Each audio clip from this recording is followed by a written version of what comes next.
So guys, today we are going to start a new course, microservices. So in this course हम लोग complete microservices के सारे details को समझेंगे और at the end हम लोग ये देखेंगे कि microservices को ECS और EKS के ऊपर कैसे deploy करते हैं using AWS Fargate.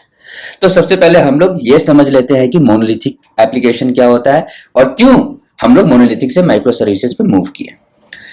तो ये दोस्तों ये जो आपको सामने दिख रहा है ये एक एग्जांपल है मोनोलिथिक एप्लीकेशन का। तो चलिए मैं आपको पहले ये एक्सप्लेन करता हूँ। कोई भी बंदा लेट्स सपोज आप ही अपने ब्राउजर पे और लेट्स अज्यूम कि कुछ खरीदना चाहते हो ई कॉमर्स। तो ये मैंने एक्चुअली एक एग्जांपल लिया ई कॉमर्स का, तो मैं इसे एक सेकेंड लिख भी देता हूँ। ई कॉमर्स, ओके, माफ करना अगर स्पेलिंग रॉन्ग हो तो लेट्स सपोज ये हमारा ई कॉमर्स का वेबसाइट है। अब जब भी ये हमारा ब्राउजर है, जैसे ही हम लोग अपने ब्राउजर पे लॉग इन करते हैं तो हमें एक फ्रंट एंड दिखता है, एक यूजर इंटरफेस दिखता है।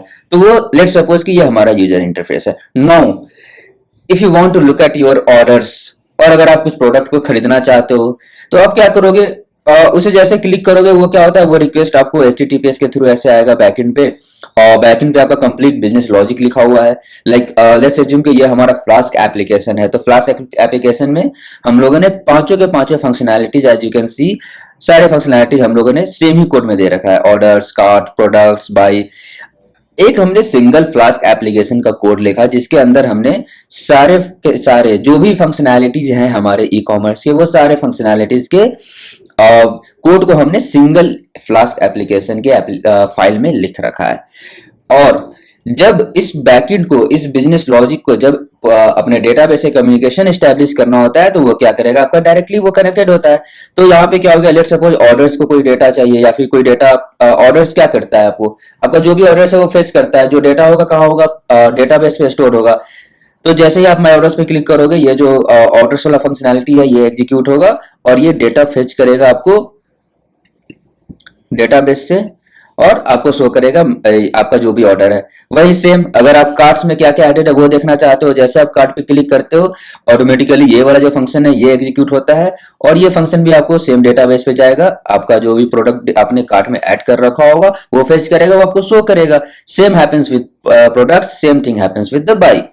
ओके, तो ये हमारा हो गया मोनोलिथिक एप्लीकेशन। यहाँ पे क्या होता है कि जो हमारा बैकएंड है, आप देख सकते हो जो बिजनेस लॉजिक है वो सेम ही एप्लीकेशन में मैंने रखा है। एक ही एप्लीकेशन में सारे के सारे बिजनेस लॉजिक्स हैं। लेट्स सपोज हमारे वेबसाइट पे हजारों डिफरेंट फंक्शनैलिटीज हो, तो उसके क्या होंगे, हजारों डिफरेंट फंक्शंस ऐड करेंगे हम लोग एक सिंगल कोड में। तो अब सोचो दोस्तों कि मैं जब हजारों फंक्शनैलिटीज को सेम ही कोड में ऐड कर रहा हूं तो हमारा कोड कितना लेंथी होगा। हो सकता है मल्टीपल पेजेस में चला जाए, हो सकता है 100 पेज, 200 पेज, हजारों पेज का हो, आपको 10,000 लाइंस ऑफ कोड हो। तो उस सिचुएशन में आप लोग समझ सकते हो कि भाई जब उतना बड़ा कोड होगा और बार बार जब डेवलपर को कुछ मॉडिफिकेशन करना होगा तो उसे कितना कितना इशू होता होगा। लेट्स सपोज कि मुझे ये ऑर्डर्स को मॉडिफाई करना है, ये जो ऑर्डर्स फंक्शनैलिटी इस पे कुछ भी अपडेट करना है। अब मैं देख रहा हूँ मेरे पास 500 पेजेस का कोड है और उसमें हजारों लाइन लिखा हुआ है। अब मैं क्या करूंगा, वो तो बहुत ही बड़ा इशू है। तो दोस्तों पहले के जमाने में फ्रॉम डेवलपर्स पॉइंट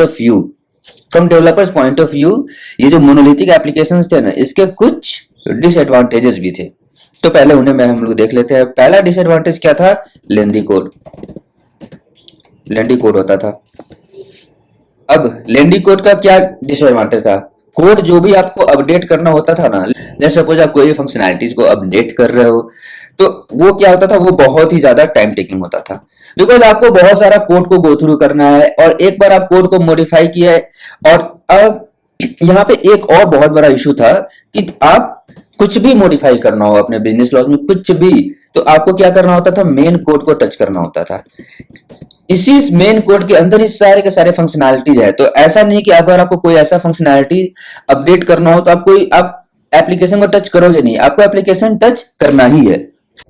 तो वैसे सिचुएशन में क्या होता है, अगर आप अपडेट किए अपने कोड को और फिर आपने अगर सर्वर पे डिप्लॉय किया तो बहुत ही ज्यादा चांसेस होता है कि अगर कोई भी इशू हुआ आपके कोड में, छोटा सा इशू, तो आपका पूरा का पूरा एप्लीकेशन ही डाउन हो जाएगा। बिकॉज सारे चीज जो भी फंक्शनैलिटीज है वो सेम कोड में प्रेजेंट रहते हैं। ये आपको एक बहुत बड़ा डिसएडवांटेज है।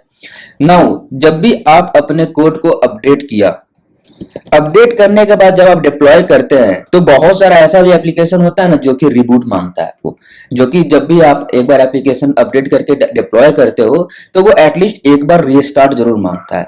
अब नाउ लेट सपोज कि एक छोटा सा फंक्शनैलिटी इस एप्लीकेशन का एकदम माइनर, जो कि आपके लिए कोई मतलब ही नहीं रखता है, बट वैसा फंक्शनैलिटी को भी अगर अपडेट करना हुआ तो डेवलपर्स तो पहले इतने सारे लेंदी कोड के थ्रू जाएंगे, एक एक चीज को वो अपडेट करेंगे, छोटा छोटा चीज को अपडेट करेंगे, और फिर जब वो डिप्लॉय करेंगे तो उस टाइम पे उनको पूरा एप्लीकेशन डाउन करना होगा। अगर आपका एप्लीकेशन रीस्टार्ट खोज रहा है, रीस्टार्ट मांग रहा है, तो उसे तो एप्लीकेशन को डाउन करके फिर आप डिप्लॉय करोगे। तो उस सिचुएशन में क्या हुआ, बिना मतलब का आपका एप्लीकेशन तो डाउन रहा, भले ही आपने जो भी अपडेट करा उसका कोई ऐसा प्रायोरिटी नहीं है, उसका कोई भी ऐसा मतलब इंपॉर्टेंस नहीं है, बट अगेन आपका जो एप्लीकेशन है वो डाउन हुआ, जिस रीजन से आपको लॉस हुआ। तो ये डेवलपर्स के पर्सपेक्टिव से मल्टी डेवलपर्स और DevOps engineers like multiple types के इश्यूज क्रिएट होते हैं। सबसे बड़ा तो इशू डेवलपर्स को होता है कि यार इतना बड़ा कोड है, कौन बार बार अपडेट करे। अब आपको छोटा छोटा फंक्शनैलिटीज अपडेट करना है तो थोड़ी आप सारे लाइक हजारों लाइन्स ऑफ कोड को देखने जा रहे हो। तो ये बहुत बड़ा रीजन है जिससे कि पहले डिले होता था, कोई भी अपडेट करना होता था ना तो महीना भर लग जाता था, 2 महीना लग जाता था, बिकॉज ये बहुत लेंदी प्रोसेस होता था। चलिए, ये तो हमारा मोनोलिथिक एप्लीकेशन है। नाउ लेट्स सपोज कि हमें इस एप्लीकेशन को AWS पे डिप्लॉय करना होता है, तो हम कैसे करते हैं। हम लोग ऑलरेडी इन चीजों को हमने अपने 3 टियर एप्लीकेशन AWS के जो कोर्स है वहां पे हमने देख रखा है। तो हमारा जो एप्लीकेशन है, जो फ्लास्क एप्लीकेशन है, जो EC2 इंस्टेंस है, उसे क्या करते हैं हम लोग। लेट्स सपोज ये 3 टियर एप्लीकेशन है, ये आपको AWS अकाउंट हो गया, ये आपको AWS अकाउंट हो गया जी। यहाँ पे ये में हमारा टियर 1 है। हम लोग अभी क्या कर रहे हैं, उस अपने मोनोलिथिक एप्लीकेशन को AWS पे डिप्लॉय कर रहे हैं। ओके, ये सारी चीजें जरूरी है बिकॉज आपको आगे चल के माइक्रो सर्विसेज समझाना है हमें। तो हम लोग यूजुअली क्या करते हैं, अपने बिजनेस लॉजिक को टियर 2 पे रखते हैं, जो कि बैकएंड होता है, ये प्राइवेट होता है, प्राइवेटली एक्सेसिबल होता है। फॉर द सेफ्टी पर्पस हम लोग टियर 2 में अपने बिजनेस लॉजिक को रखते हैं। ऑलवेज टियर 3 में हम लोग डेटाबेस रखते हैं because business logic have to establish a communication with the PostgreSQL। और जो पब्लिक सबनेट होता है, ये हमारा पब्लिक सबनेट है जहां पे हम लोग लोड बैलेंसर को रखते हैं, जो कि ब्राउजर से आ रहा ट्रैफिक को राउट करता है आपके एप्लीकेशन पे। ओके, नाउ हम लोग यूजुअली AWS पे अपने बैकएंड के साथ क्या करते हैं, ताकि like for the to get the best performance हम लोग यहाँ पे ऑटो स्केलिंग ग्रुप का यूज करते हैं।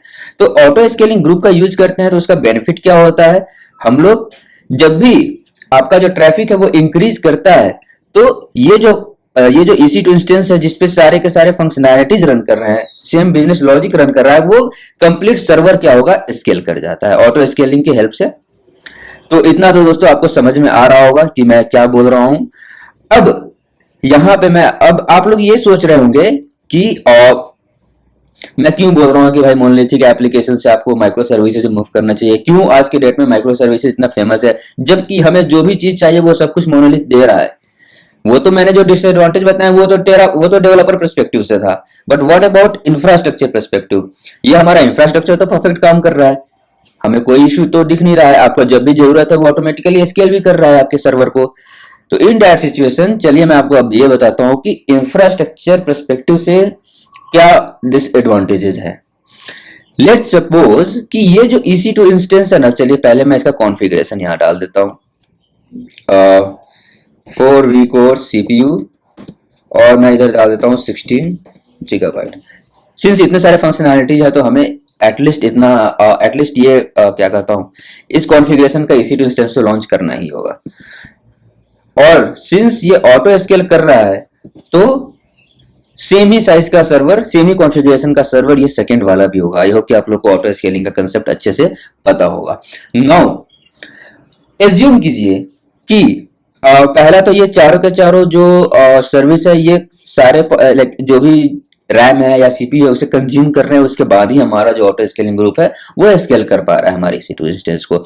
नाउ अभी आप एक चीज ऑब्जर्व कर रहे होंगे कि इट डजंट मैटर कि आपका ट्रैफिक माई ऑर्डर्स पे सबसे ज्यादा है, कि यूजर ट्रैफिक कार्ट पे सबसे ज्यादा है, प्रोडक्ट पे सबसे ज्यादा है, बाई पे सबसे ज्यादा है, कौन से फंक्शनैलिटी पे आपका जो ट्रैफिक है वो सबसे ज्यादा है। तो इर्रिस्पेक्टिव ऑफ दैट हमारा सर्वर ऑटो स्केल कर रहा है। हमारे सर्वर को इससे कोई फर्क नहीं पड़ता कि कौन सा फंक्शनैलिटी ज्यादा यूज में है, कौन से फंक्शनैलिटी पे ट्रैफिक ज्यादा है, उसे बस इससे फर्क पड़ता है कि आपका जो सर्वर है उसका जो कॉन्फ़िगरेशन है, लाइक जो भी हमने ऑटो स्केलिंग ग्रुप में सेट कर रखा है for the auto scaling purpose, जो भी हमने थ्रेशोल्ड वैल्यू लगा रखा है वो क्रॉस कर रहा है कि नहीं। अगर वो क्रॉस करता है तो डायरेक्टली EC2 इंस्टेंस आपका ऑटो स्केल हो जाएगा, अगर नहीं करता है तो डाउन हो जाएगा।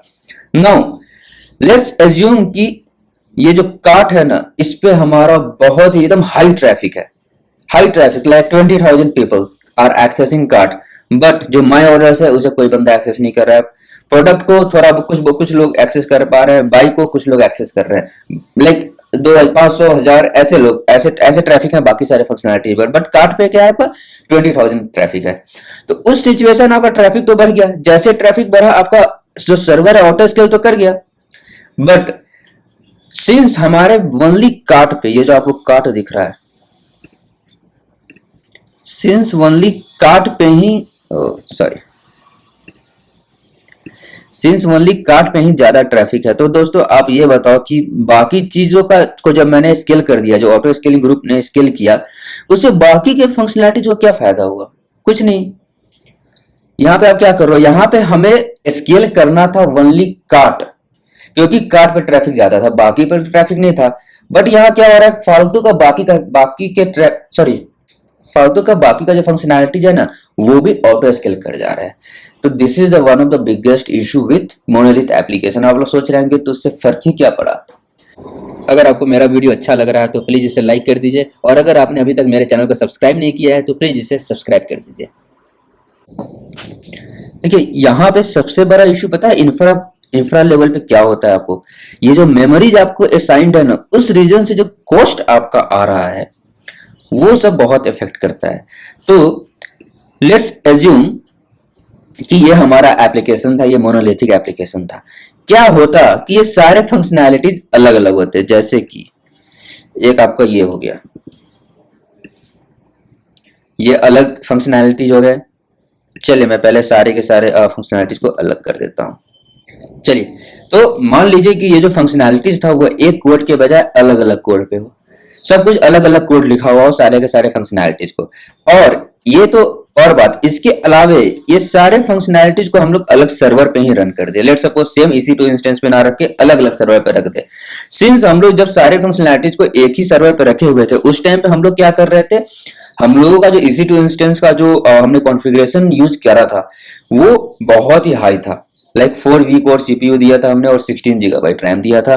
बट वो यहाँ नहीं करना है, बिकॉज यहाँ एक सर्वर पे एक ही फंक्शनैलिटीज रन कर रहा है। तो लेट्स सपोज कि जो होम पेज का जो फंक्शनैलिटीज है, इसके लिए हमें लाइक ये सारे के सारे फंक्शनैलिटीज के लिए हमें बहुत ही मिनिमम अमाउंट में हमें जो भी कॉन्फ़िगरेशन है वो करना होगा। तो लेट्स एज्यूम कि एक EC2 इंस्टेंस आपको यहाँ पे यूज कर रहा है ओनली दिस मेनी,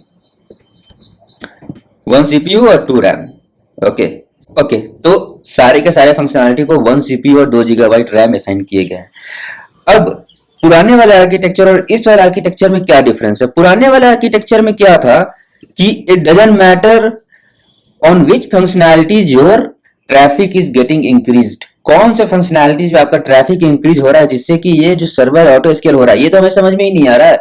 ये तो बस ये देख रहा है कि इसका मेमोरी फुल हो गया, ऑटो स्केल कर दो। तो हमने अभी जो किया इसके हिसाब से आप ही सोचो कि जब स्पेसिफिकली कार्ट पे ही अगर आपका जो ट्रैफिक है स्पेसिफिकली अगर बस कार्ट पे ही इंक्रीज कर रहा है और बाकी पे इंक्रीज नहीं कर रहा है, तो कार्ट क्या एक अलग EC2 इंस्टेंस पे रन कर रहा है, तो ये पर्टिकुलर यही EC2 इंस्टेंस ना आपको ऑटो स्केल करेगा, बाकी तो ऑटो स्केल करेंगे नहीं। तो ये क्या है, ये हम लोग क्या कर रहे हैं, अपने एक ही एप्लीकेशन को माइक्रो मैनेज कर रहे हैं। यहाँ पे माइक्रो मैनेजमेंट हो रहा है। वो कैसे? तो ये इतना बड़ा एप्लीकेशन है, उसके छोटे छोटे पार्ट को, उस एप्लीकेशन के छोटे छोटे पार्ट्स को हम लोग इंडिपेंडेंटली स्केल कर रहे हैं। कार्ट जो है वो इंडिपेंडेंटली स्केल हो रहा है, इससे कोई फर्क नहीं पड़ता ऑर्डर्स के बारे में, प्रोडक्ट क्या है, बाई क्या है। ये अलग सर्वर पे अलग फंक्शनैलिटी ही रन कर रही है, अलग सर्वर पे अलग फ्लास्क एप्लीकेशन रन कर रहा है, ये अलग सर्वर पे अलग ऑर्डर्स एप्लीकेशन रन कर रहा है। तो हमने क्या किया, सारे के सारे फंक्शनैलिटीज को छोटे छोटे टुकड़ों में डिवाइड कर दिया, पर फंक्शनैलिटी हमने एक अलग सर्वर बना दिया, एक सर्वर पे एक फंक्शनैलिटी रन कर रहे हैं। इस तरीके से ना आप अपना बहुत ही ज्यादा कॉस्टिंग सेव कर सकते हो, पहला बात।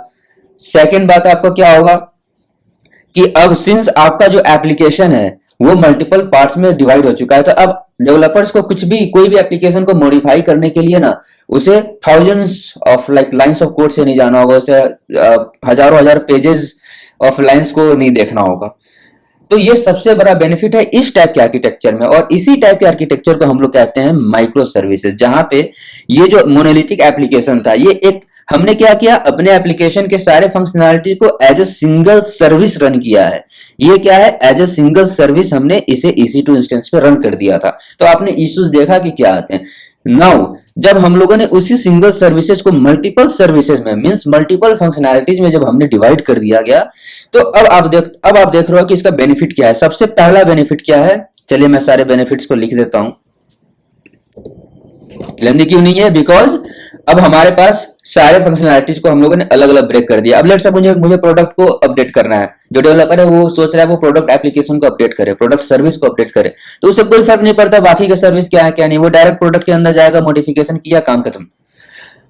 ओके, तो ये बहुत ही बड़ा बेनिफिट हो गया उन लोगों के लिए। Second, deployment. आपको याद होगा मैंने क्या बोला था कि जब भी डिप्लॉय करना हो, डिप्लॉयमेंट के लिए वहां पे क्या था, आपको छोटा सा फंक्शनैलिटी अपडेट करना है तो पूरे एप्लीकेशन को डाउन करना होता है। यहाँ पे मान लीजिए कि मैंने कार्ट को ही अपडेट किया और जो कार्ट है वो नाउ एप्लीकेशन रीस्टार्ट मांग रहा है, तो हम लोग बस कार्ट को ही रीस्टार्ट कर रहे हैं ना, हम लोग क्या कर रहे हैं, बस कार्ट को रीस्टार्ट कर रहे हैं, बाकी से तो कोई मतलब ही नहीं हमें, तो बाकी का तो एप्लीकेशन रन कर रहा है। तो ये सबसे बड़ा बेनिफिट है कि even if you perform multiple updates, छोटे छोटे अपडेट्स या परफॉर्म करोगे, छोटे छोटे डिप्लॉयमेंट्स या परफॉर्म करोगे, कितना भी डिप्लॉयमेंट परफॉर्म कर दो, आपका application always up and running होगा।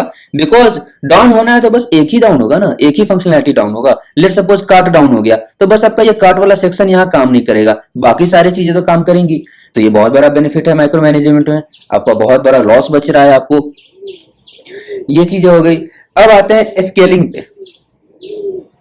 अब जैसे ट्रैफिक बढ़ा, हाँ स्केलिंग तो मैंने आपको शायद ऑलरेडी बता दिया, जैसे ही ट्रैफिक बढ़ता है, लेट सपोज कार्ट पे ट्रैफिक बढ़ा तो बस कार्ट वाले इंस्टेंस को ही हम लोग ऑटो स्केल करेंगे। तो यहाँ क्या हो रहा है, यहाँ पे बहुत सारा पैसा क्या कर रहे हो, सेव कर पा रहे हो। अब ये देखते हैं कि हम लोग इस माइक्रो सर्विसेज को किस तरीके से AWS पे डिप्लॉय कर सकते हैं। आई होप कि आप लोगों को माइक्रो सर्विसेज का कंसेप्ट समझ में आया होगा। ओके, लेट सपोज कि हमारा AWS का अकाउंट हो गया, उसके अंदर हम लोग क्या करते हैं, एक EC2 इंस्टेंस पे फ्रंट एंड कोड रख देंगे जो कि हमारा होगा Tier 1, आपको पब्लिक सबनेट में ये जाएगा। So we are not caring about front end, हमें बस अपने बिजनेस लॉजिक से मतलब है, बैक एंड से मतलब है। अब हमारा बिजनेस लॉजिक क्या है, ये आपको दिख रहा है, ये हमारा बिजनेस लॉजिक है, इसे हमने ब्रेक कर दिया ऑलरेडी। ब्रेक करके हमने क्या किया, इसे माइक्रो सर्विसेज डिप्लॉय कर दिया। तो ये क्या होगा, ये आपके प्राइवेट सबनेट में जाएगा, बट सारे के सारे फंक्शनैलिटीज अलग अलग EC2 इंस्टेंस पे जाएंगे आपको। और एक बहुत बड़ा बेनिफिट है जो मैं अभी आप लोगों को दिखाऊंगा, वो ये है कि आपको याद होगा पहले यहां पे क्या था, जब भी हम लोग एप्लीकेशन को रन कर रहे थे तो जो माई ऑर्डर्स हो गया, कार्ट हो गया, प्रोडक्ट्स हो गया, बाई हो गया, ये सारे फंक्शनैलिटीज PostgreSQL से डायरेक्टली कनेक्टेड है और वो कोई भी डेटा हो पोस्टग्रे से उठाते हैं और आपको प्रोवाइड कर देते हैं। फिर आप सोच लेंगे कि इसमें तो कोई इशू नहीं है, तो मैं बताता हूं इसमें आप क्या क्या बेनिफिशियल टास्क आप यहाँ पे कर सकते हो। डेवलपर्स का क्या होता है ना, या फिर आप कोई भी जो आप एप्लीकेशन उसका जो फंक्शनैलिटीज है, मल्टीपल काइंड्स ऑफ डेटाबेसेस होते हैं, तो ऐसा भी होता है, पॉसिबिलिटीज है कि किसी एक फंक्शनैलिटीज के साथ कोई एक अलग टाइप का डेटाबेस ज्यादा बढ़िया काम करता है, किसी अनदर फंक्शनैलिटी के साथ किसी अनदर टाइप का डेटाबेस ज्यादा अच्छा काम करता है, किसी फंक्शनैलिटी के साथ आपको NoSQL डेटाबेस ज्यादा अच्छा काम करता है, किसी के साथ आपको SQL डेटाबेस ज्यादा अच्छा काम कर सकता है। तो यहाँ पे ना, जैसे ही आपने इंडिपेंडेंटली अपने माइक्रो सर्विसेज को रन करना स्टार्ट करा, आपको ये बहुत बड़ा बेनिफिट मिल गया कि आप इंडिपेंडेंटली अपने डेटाबेसेस को भी रन कर सकते हो। लेट सपोज कि ये जो कार्ट है, ये अगर पोस्टग्रे चाहिए इस कार्ट को, और अगर ऑर्डर्स को NoSQL डेटाबेस लाइक DynamoDB चाहिए तो आप वो भी कर सकते हो। आप चाहो तो एक MySQL डेटाबेस रख सकते हो, एक को पोस्टग्रे रख सकते हो, और एक चलिए DynamoDB रख सकते हो आप। चलिए मैं लिख देता हूं। सबसे पहले हमारे पास 3 अलग अलग टाइप के डेटाबेस हैं। अब मैं जिस फंक्शनैलिटी के साथ जो डेटाबेस यूज करना चाहूं वो मैं कर सकता हूं। लेट सपोज मैं चाहता हूं कि ये जो ऑर्डर्स हैं ये MySQL के साथ रहें, जो कार्ट है वो PSQ वो आपको PostgreSQL के साथ कनेक्टेड हो, और जो प्रोडक्ट्स है वो DynamoDB के साथ कनेक्टेड हो, और जो बाई है ये भी DynamoDB के साथ कनेक्टेड हो। तो इस टाइप के आर्किटेक्चर्स को भी आप क्रिएट कर सकते हो अपने AWS पे, और ये बहुत बड़ा बेनिफिट है माइक्रो सर्विसेज का। ये क्या करता है ना, ये आपको छूट दे देता है, आपको इंडिपेंडेंट कर दिया, बोला कि भाई आपको जो करना है करो। लेट सपोज उसने कार्ड के लिए एक अलग डेवलपर रखा है, ऑर्डर के लिए अलग डेवलपर रखा है, तो ऑर्डर को अपने ऑर्डर से मतलब है, उसको अपने डेटाबेस से मतलब है, उसको कोई फर्क नहीं पड़ता कि सेकंड वाले फंक्शनलिटी के साथ क्या परफॉर्म किया जा रहा है क्या नहीं। तो यहाँ क्या है ना, एक एक छोटा से छोटा चीज इंडिपेंडेंट हो गया। तो this is one of the best benefit of micro services. एक और बहुत बड़ा बेनिफिट है, वो क्या है, वो लास्ट बेनिफिट है, मैं आप लोगों को बताता हूँ। यहाँ पे लेट्स सपोज कि मेरे जो डेवलपर्स है ना, वो कह रहे हैं कि ऑर्डर्स फ्लास्क में लिखा है, बहुत बढ़िया किया, बट इससे भी अच्छा होता कि जो कार्ट एप्लीकेशन है ना, ऑर्डर्स तो फ्लास्क में अच्छा चल ही रहा है, बट जो कार्ट है ना ये डॉटनेट में ज्यादा अच्छा चलता। डेवलपर्स क्या बोला कि ऑर्डर्स जो है वो फ्लास्क में बढ़िया चल रहा है, बट जो कार्ट है ना वो फ्लास्क में अच्छा नहीं चल रहा है। कार्ट जो है वो डॉटनेट लैंग्वेज में अच्छा काम करता, जो प्रोडक्ट है वो जावा में बढ़िया काम करता, जो बाई है ये नोड जेएस में बढ़िया काम करता। मींस डेवलपर्स क्या बोल रहे हैं कि सारे जो डिफरेंट फंक्शनैलिटीज हैं, जो डिफरेंट सर्वर्स पे रन कर रहे हैं, मतलब जो डिफरेंट डिफरेंट सर्विसेज हैं, वो सारे के सारे सर्विसेज को लैंग्वेज इंडिपेंडेंट कर दो आप, कि जो सर्विस जिस भी लैंग्वेज में अच्छी तरीके से लिखा जाना चाहिए उसे उसी लैंग्वेज में लिखिए। मींस अगर ऑर्डर्स आपको सबसे अच्छा फ्लास्क में लिखा जा रहा है तो इसे फ्लास्क में लिखिए, अगर आपको जो कार्ट है वो सबसे अच्छा आप डॉटनेट में लिख पा रहे हो तो उसे डॉटनेट में लिखिए, ये आप सबसे अच्छा आपको अगर स्प्रिंग बूट में लिख पा रहे हो तो इसे स्प्रिंग बूट में लिखिए, और जो बाई है वो सबसे अच्छा अगर आप नोड में लिख पा रहे हो तो इसे नोड जेएस पे ही लिखिए। तो माइक्रो सर्विसेज का one of the most beneficial ये थिंग है जहां पे आप इंडिपेंडेंटली अपने प्रोग्रामिंग लैंग्वेज को भी यूज कर सकते हो टू डेवलप योर एप्लीकेशन। तो ये तो दीज आर द थिंग्स जो कि आपको बहुत ही इंपॉर्टेंट बातें हैं। अब हम लोग देखते हैं कि हम लोग आगे करेंगे क्या। अब जैसे कि ये मैंने एक डायग्राम बनाया था जो कि मैं आप लोगों को दिखा देता हूँ। लेट्स सपोज ये हमारा फ्रंट एंड एप्लीकेशन है जो कि ऊपर रन कर रहा है, तो we are not caring about front end. और ये जो भी इसके फंक्शनैलिटीज आप लोग देख सकते हो, एक लॉगिन है, एक फंक्शनैलिटीज हो गया रजिस्टर, एक हो गया orders, then cart, product, buy, cart. मैंने क्या किया, सारे के सारे फंक्शनैलिटीज को इंडिपेंडेंटली स्केल करने के लिए सारे फंक्शनैलिटीज को डिफरेंट टारगेट ग्रुप में रख दिया। पहला target group slash login, second slash register, third slash orders, fourth slash cart. इस तरीके से आप लोग क्या कर सकते हो, अपना एप्लीकेशन लोड बैलेंसर का यूज करके अपने ट्रैफिक को मैनेज कर सकते हो। आप चाहो तो यहां मैंने एपीआई गेटवे नहीं डाला है, आप चाहो तो यहां पे एपीआई गेटवे भी यूज कर सकते हो। कैसे, मैं आपको दिखाता हूं। ये जो है यहाँ पे अगर आप ये जो एपीआई गेटवे है ना, ये आपको क्या लगता है दोस्तों, फ्रंट एंड से बैक एंड पे कम्युनिकेशन कैसे एस्टेब्लिश होता है, तो उसके लिए आपको ये एपीआई गेटवे का यूज किया जाता है। तो कोई भी रिक्वेस्ट आप अपने ब्राउजर पे डाले तो जैसे ही आप ब्राउजर पे डालोगे तो वो क्या करेगा, एपीआई गेटवे के हेल्प से आपके ट्रैफिक को राउट करना स्टार्ट करेगा डिफरेंट डिफरेंट माइक्रो सर्विसेज पे। तो हम लोग जनरली माइक्रो सर्विसेज का जो राउटिंग होता है ना, हम लोग एपीआई गेटवे का यूज करते हैं, एपीआई का यूज करके हम लोग अपने ट्रैफिक को राउट करते हैं टू डिफरेंट माइक्रो सर्विसेज।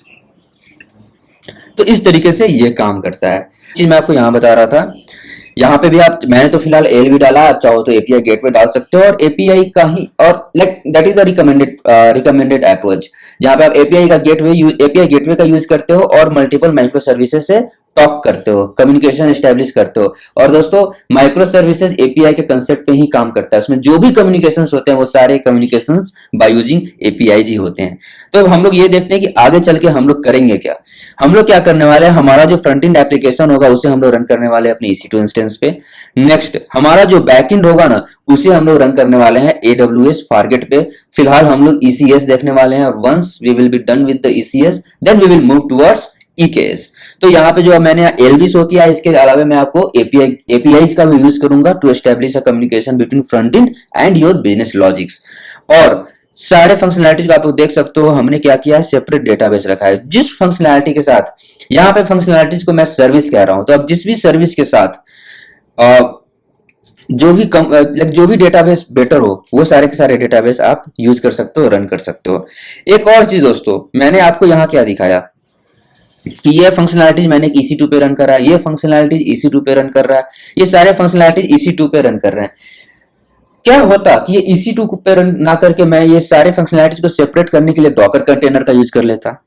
दोस्तों इसी के लिए डॉकर कंटेनर काम आता है। कंटेनर क्या होता है, माइक्रो सर्विसेज को ही रन करने के लिए आता है, जहां पे ये जो सारे सेपरेट सेपरेट सर्विसेज है, जो सारे डिफरेंट सर्विसेज है, वो सारे डिफरेंट सर्विसेज को एज अ सिंगल कंटेनर हम लोग रन कर सकते हैं। मींस एक कंटेनर पे हमारा कार्ट रन कर रहा होगा, एक कंटेनर पे ऑर्डर्स रन कर रहा होगा, एक पे प्रोडक्ट्स होगा, एक अलग कंटेनर पे बाई होगा। और आई होप कि दोस्तों आप लोगों को कंटेनर कंसेप्ट पता होगा, क्योंकि मैंने डॉक्टर का एक लेक्चर डॉकर का जो सीरीज है ऑलरेडी मैंने बता रखा है। अगर आप लोगों को कंटेनर कंसेप्ट नहीं पता है तो प्लीज पहले डॉकर के मेरे सीरीज को आप पहले देख लीजिए, उसके बाद आप यहाँ पे आइए। तो अब लेट्स एज्यूम कि ये EC2 नहीं है, ये कंटेनर्स है। ये क्या है, कंटेनर्स रन कर रहे हैं हम लोग। और हम लोग ऑलरेडी देख चुके हैं कंटेनर्स का यूज करके अपने एप्लीकेशन को कैसे रन करते हैं, माइक्रो सर्विसेज को कैसे रन करते हैं। तो हम लोग आगे के लेक्चर में यही देखने वाले हैं कि ये जो भी कंटेनर्स है ना, ये सारे के सारे कंटेनर्स को हम लोग ECS पे कैसे डिप्लॉय करेंगे। और ECS क्या है, ECS एक तरह का ऑर्केस्ट्रेशन टूल होता है। तो हम लोग कैसे अपने माइक्रो सर्विसेज को मैनेज करते हैं थ्रू ECS, वो सारी डिटेल्स हम लोग आगे चल के देखने वाले हैं। तो इस लेक्चर के लिए इतना ही दोस्तों। Thanks a lot, bye bye.